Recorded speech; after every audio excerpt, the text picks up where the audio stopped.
guys, I really need you to stay for this whole.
Do you want to know the easiest way to become a VTuber? The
Search and play Snake in the Google app.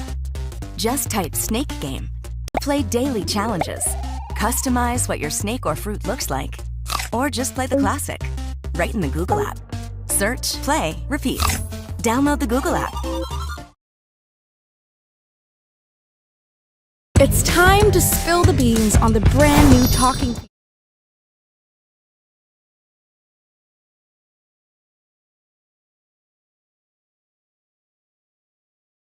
It's time to spill the beans on the brand new talking feature in Toca Boca World.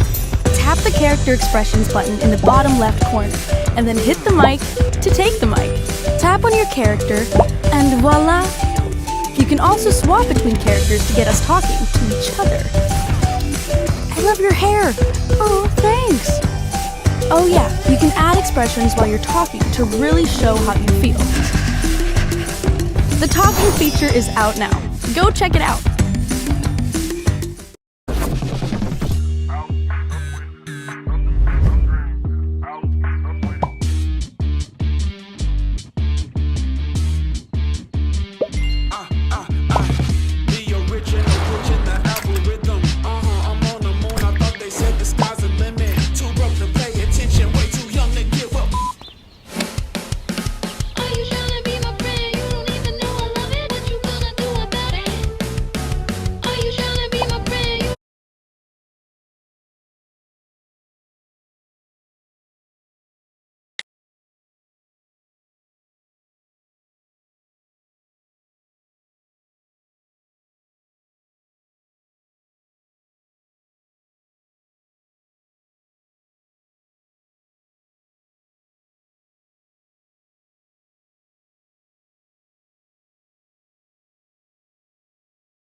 Kissing my Swedish boy over FaceTime. Oh no, opening up would make me a headline boost. That's my ego boost. Schedule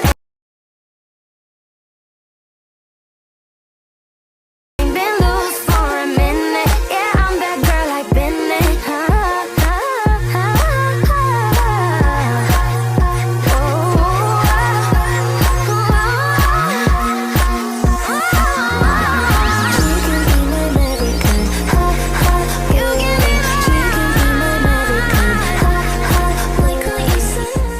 I've been touring stateside, kissing my Swedish boy over FaceTime. Oh no, opening up would make me.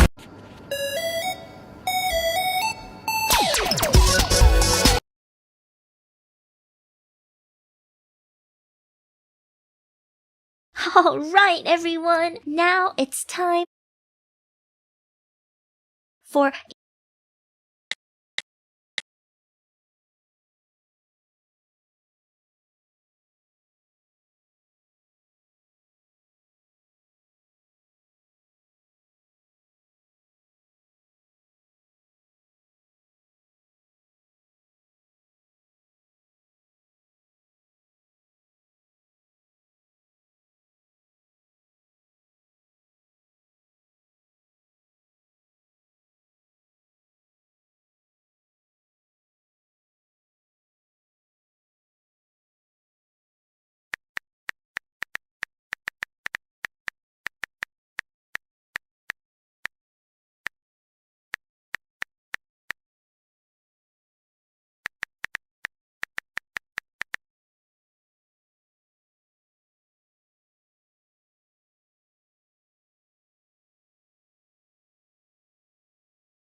Live life never bugged with STEM's flying insect-like trap, made without chemical insecticides. It attracts and traps bugs 24/7. Live life never bugged with STEM. Wait, are you still dropping stacks and wasting hours trying to go VTuber in 2026? Don't tell me it's you. Here's how to become a 3D VTuber in just 1 minute. No cost, no hassle, just easy. All you need is this one program, Mascaz. Is this a paid ad? Bro, it's a free all-in-one tool. You're kinda throwing not using this. First, let's craft your isekai alter ego. If you've ever played a game with character customization, you're already a pro at this. Hit save and boom! This quality, for free! I know, crazy. And here's the craziest part. Yeah, even commercial use, 100% free. Stream setup? Literally one tap. Studio tab, expressions, motions, dances, and backgrounds. It's all ready in one click. No pricey gear. Phone or webcam for face tracking. And yeah, hand tracking's there too. Total spent? 0. Time taken? 1 minute flat. At this point, the only thing gatekeeping your debut is you. Drop your VTuber vibes or dream items in the comments. I'll bug the devs until it's in. Peace out! Megan from Cat's Eye is being accused of secretly bullying Yoon Chae, and honestly, the more receipts that come out, the more it looks like this sisterhood we're being sold is actually a total nightmare behind the scenes. We're talking about a situation where Megan is reportedly projecting her own insecurities onto a girl who is younger, doesn't speak the language well, and was literally just trying to adjust to a whole new life. Now, Megan and Yoon Chae did a live recently where they tried to laugh off this story about them having beef in the beginning. Megan was trying to make it seem like this cute, quirky little rivalry, but fans are not buying it. We're gonna talk about the thing with me and Megan. Beef.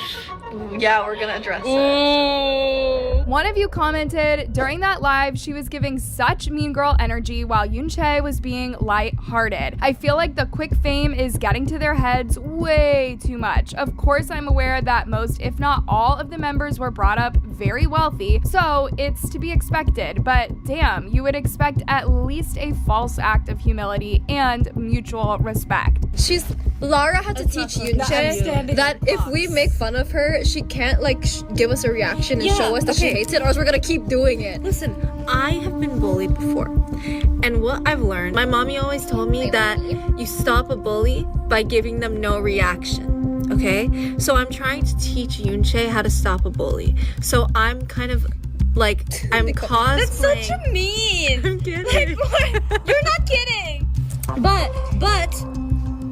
all in good spirits, am I going to make fun of her? We're turning up the temperature on savings. Shop Raymore and Flanagan today to save big on our hottest picks. Up to $1,500 off sectionals, up to $600 off sofas, and more. Hurry in while the savings are sizzling at Raymore and Flanagan. I'm not coming on Saturday. I'm strapped for cash. You should sell some stuff on Depop. There's no selling fees and it's super easy. I'm a millionaire. I ain't rich till he is rich, and she is rich, the way is rich, oh.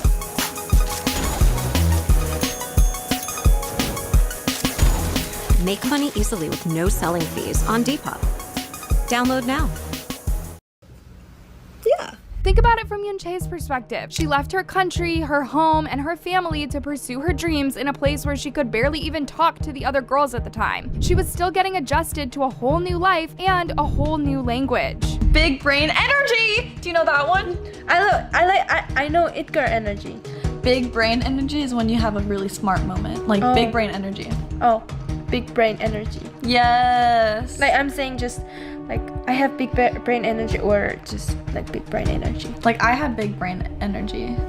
I have It's hard to say. I can't even say it. Or it's that was big brain energy. Oh, another fan put it perfectly. To be honest, I always got mean girl energy from Megan, but watching Dream DA confirmed it. She's a certified bully, mean, and self-centered. But wait, because it's not just Yoon Chae. There's a whole list of victims that fans have identified, and it looks like Megan might be the common denominator in a lot of the group's drama. Let's look at the first one, Ilya. Fans noticed that Megan really didn't seem to like Ilya, mostly because Ilya was friends with Minot and because of Adela's elimination. Megan reportedly blamed Adela's elimination on Ilya, which is so unfair because Ilya had nothing to do with it. It was all down to voting. There's even a video where Ilya talks about how the girls made her feel like she was being blamed for taking Adela's spot. It feels like I was being blamed for taking Adela's spot, which was not true because I deserved to be here. I worked my very hardest to be here. They looked at me like I killed someone. I don't do really well with like sudden changes. Like I need to really sit with myself and let myself process things. It's obvious that this clique of Adela's minions, which apparently included Lara, Megan, Emily, and sometimes Sophia, made it very clear to Ilya that she was not liked. And then there's Minot. We already know from the documentary that this same clique made Minot feel really bad about herself. Okay, so I've heard some things, and I think I'm a little frustrated because I know I've been missing, but I know a lot of other girls also have been missing, and I feel like it's only being taken out on me in a way. And so I wanted to maybe hear you guys out why that might be the case, or if that's even the case, or if I'm How should I make an avatar that I like? making that up or something. But what's insane is that they reportedly took out their anger on Ilya too just for being Minot's friend. That's why a lot of people feel like Cat's Eye is totally inauthentic. Lara and Megan would have rather had Adela in the group than Minot, and now H&G is trying to sell us this idea that they're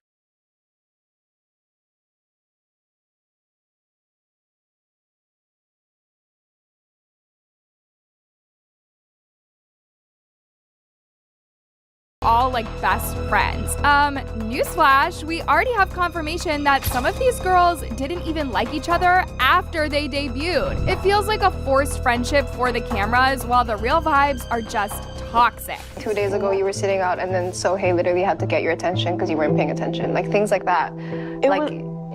I know, like, you try to listen instead of react to what she's saying. Try to just sit and listen. Now, back to Yeonchae. If you search up the Minot and Yeonchae beef on TikTok, you'll see exactly what I'm talking about. Megan is trying to make her bullying of Yeonchae seem funny, but the beef was completely one-sided. Megan even brags about using Sophia to get information about Yeonchae. It's like there's this weird patriarchy in the group with Minot and Yeonchae at the bottom, and Megan is at the top pulling the strings. You were like stern, but you weren't like mean. Like you weren't like, really? You were like, Megan, can I talk to you?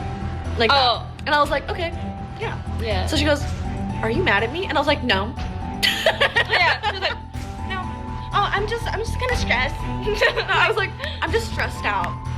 And then you were like, okay, wait, what did she say? I was like, I think you were like, are you sure? Yeah. Like, you've been kind of like, and you said something, and I was like, no, I'm not. But to be fair, some people are looking at this from a different angle. One user made a really interesting point. I think they were teenage girls in a borderline abusive environment, and this documentary should not be referenced as much as it has been. They were overworked, exploited, lied to, manipulated, and pushed around by higher-ups. Manufactured drama just to get some good TV. Yes, their behavior was toxic, but the environment allowed and enabled it. I am not a fan of the group by any means, but y'all are really hard on them for things said and done when they were teens and at most 21. I can't imagine clips from an 18-year-old me put under a microscope and analyzed to hell for years on end. And I don't understand how the relentless dogpiling y'all do is much better than the bullying y'all accuse them of doing. And truth be told, that is a very valid point. These girls were in a high-pressure, high-stakes environment where they were being pushed to their limits every single day. When you're overworked and manipulated by a giant company like Hybe, you are bound to snap. Maybe the mean girl behavior was just a defense mechanism or a result of the toxic environment that they were forced into. Doesn't excuse it, but it does help explain why it happened. But then again, does a toxic environment excuse bullying? Does being overworked give you the right to project your own issues onto a younger girl who can't even defend herself? For a lot of fans, the answer is a hard no. They feel like Megan and the others had a choice and they chose to be mean. They chose to form cliques and exclude people. And that's why the inauthentic label is sticking so hard to Cat's Eye right now. People want to support a group of girls who actually like each other, not a group that's been manufactured by a label that encourages drama for good TV. So what do you guys think? Is Megan a certified bully who is still projecting her issues onto Yeonchae, or is she just a product of a toxic system that forced her to be that way? Do you think that the beef with Yeonchae was actually funny, or was it just plain icky? And what about the rest of the group, the remaining members that is? Can they ever truly be sisters after everything that happened during Dream Academy? Let me know in the comments because I am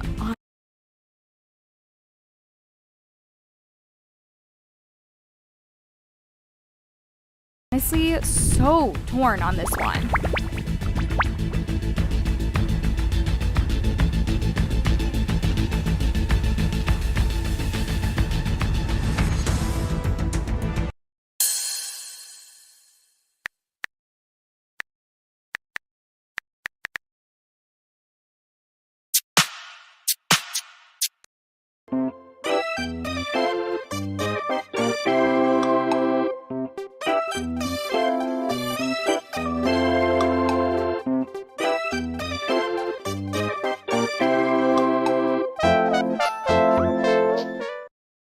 Okay, so I've been trying to wrap my head around the whole Harper and Natalie Reynolds situation, and honestly, my brain cells are doing gymnastics trying to keep up. It's not just messy, it's like a full-blown soap opera. Lights, camera, action!